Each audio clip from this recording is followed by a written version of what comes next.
The strange and sad ending of Peter Lorre. Sadly, he was only 59. Often typecast as a menacing figure, Peter Lorre achieved Hollywood fame during the 1930s, first as a featured player and later as a character actor who trademarked his screen performances with a delicately strung balance between good and evil. To villainous parts he added a touch of dark humor, while he shaded comic roles with sinister overtones. Though he deprecated his art as face-making, Lorre took his work seriously and lamented Hollywood's use of his tricks but not his talent. His globular eyes and diffident whine have inspired comic impersonations and been widely caricatured in commercials, Kellogg's Blueberry, cartoons, Ren and Stimpy, and literature, Catcher in the Rye. He was born as Ladislav Lauenstein, in Rozsahegyi, Hungary. He moved to Mödling, Austria, in 1912, where he debuted in a primary school production of Snow White.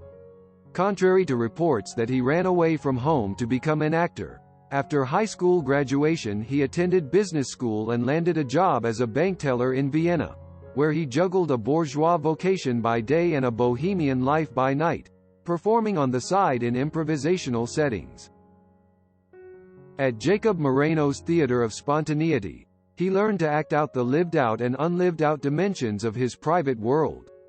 Before releasing the talented unknown into the world, the psychodramatist gave him a more suitable professional name, Peter Lorre, which recalled his resemblance to Struwwelpeter, an unkempt character in German children's literature. From Vienna, he moved on to the Loeb and Thalia theaters in Breslau, Germany, in 1924. Contracts with Zurich's Schauspielhaus and Vienna's Kammerspiel, where he played comedies, farces, and dramas, brought him to Berlin and to the attention of poet-dramatist Bertolt Brecht, who cast him as a cretinous high school student in Marie-Eloise Fleischer's Lustspiel Engineers in Ingolstadt in 1928. After that, he was, in his own words, the hottest thing on the Berlin stage. German director Fritz Lang caught sight of Lorre at a dress rehearsal of Frank Wedekind's Spring's Awakening, in which he played a sexually frustrated teenager, and knew he had found the star of his first sound film, M. 1931, which introduced him as a shadow falling across a reward poster and an off-screen voice, catapulted the actor into international fame as a notorious child murderer, forever confusing him in the public eye as a psychotic type. After fleeing Nazi Germany 2 days before the Reichstag fire on February 27, 1933, the Jewish actor joined fellow émigrés in Paris, where M still played and people recognized him as La Motte, the murderer. Later that year, he accepted Alfred Hitchcock's invitation to come to England and appear as a fiendish terrorist in The Man Who Knew Too Much, 1934. A film contract with Columbia Pictures brought him and his wife, actress Celia Lovick to the United States in July of 1934. America, he felt, owed him nothing more than a chance to shed his screen past as a villain.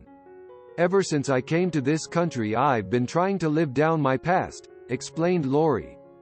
"That picture M has haunted me everywhere I've gone." Despite his attempts to be and think American, he even tried to lose his accent. Hollywood closed its door on the actor, repeatedly casting him as the outsider who hinted at things better left unknown.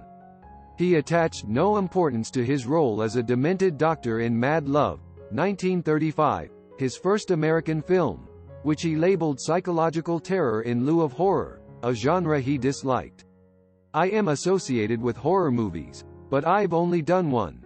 The Beast with 5 Fingers. I don't want to go down in history as a monster," Lorre noted. "I've never played a frog that swallowed a city or something like that." Looking to become a general character actor, Lorre accepted 20th Century Fox's invitation to play a variety of parts.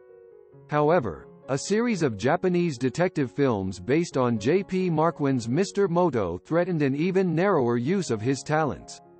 At Warner Brothers, where he co-starred on and off-screen with pal Humphrey Bogart, Lorre hit his personal and professional stride, appearing in vehicles that popularized his sinister image, such as Casablanca, 1943, and explored his more melancholy, philosophic side, such as Three Strangers, 1946. His acting style reflected a change of attitude, away from psychological probing toward what Thomas Mann called perfected naturalness, at the same time causal and comfortable, off-center and ironic. He told friends he would play anything: a Martian, a cannibal, even Bugs Bunny to avoid a suspension. In 1946, Warner Brothers called his bluff, casting him in The Beast with Five Fingers, for what turned out to be the requiem for the waning horror genre. Seeking to chart his own course to act, direct, and produce, Lorre left the studio and formed his own self-management company.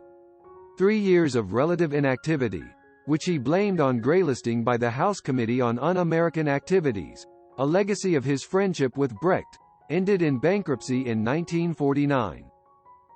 Feeling that Hollywood had turned its back on him, the actor left for Europe, where he sought the elusive pivotal role denied him in Hollywood.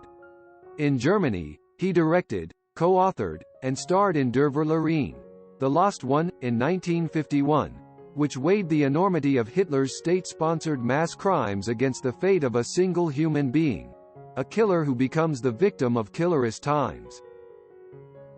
Lorre denied that he had returned to remake M, and chalked up to coincidence any similarities between the stories of compulsive killers told in overlapping realist and expressionist styles.